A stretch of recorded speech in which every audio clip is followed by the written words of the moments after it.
Welcome back. Over the weekend at a convention in Dallas, Texas Governor Greg Abbott suggested he wants to ban trans and gender nonconforming people from being public school teachers right here in Texas.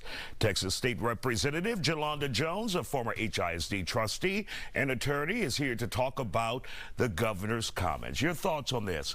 Why shouldn't, according to the governor, transgenders and nonconforming be in the classroom? So first of all, I don't agree with that.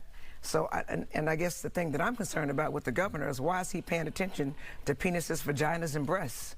Like, there are a ton of things he could pay attention to that don't have anything to do with that. What is he gonna have, like the penis police at the door? How is he gonna know who people are? You don't have to give your birth certificate. He needs to find something important to talk about. And I took some notes. First of all, he needs to fund the $40 billion that Texas education is below the national average, right? He needs to figure out how, if you retire and you qualify for Social Security, how to pay our retired teachers. They can't even afford to retire. What the governor needs to talk about is getting HISD out of TA's hands. What the governor needs to talk about is stop having student jails in HISD. What the governor needs to talk about is opening up libraries. What he needs to talk about is hiring certified teachers. What the governor needs to talk about is make sure that when you're a superintendent, even if you're appointed, that you're actually certified, because Mike Miles isn't. And really quick, playing the devil's advocate here, what if the governor says these students are confused when a transgender come into the classroom? I don't care what the governor says. He's deflecting because he sucks as a governor, and he focuses on things that are not germane to what's going on in Texas.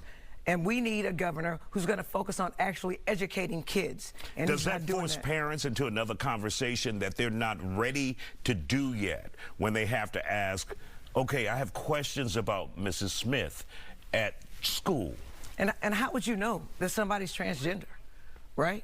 So I have muscles, right? Let me show you my muscles. Are you gonna think I'm transgender because I got shot? Because I got muscles. Every night. Like what are you doing? How do you determine whether somebody is transgender?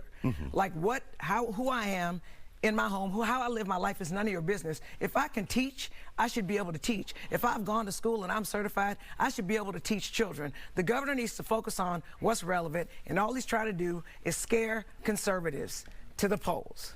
And for those who say there are distractions, distractions exist. When I was on HISD, the school board, we didn't hear one complaint about anything transgender. I was on for 4 years. But the people that were molesting kids when we had them were straight people. So we're going to kick them out of teaching too? All right. Then who's left to teach our kids? Right. State Representative Jolanda Jones, thank you for joining us. We'll be right back.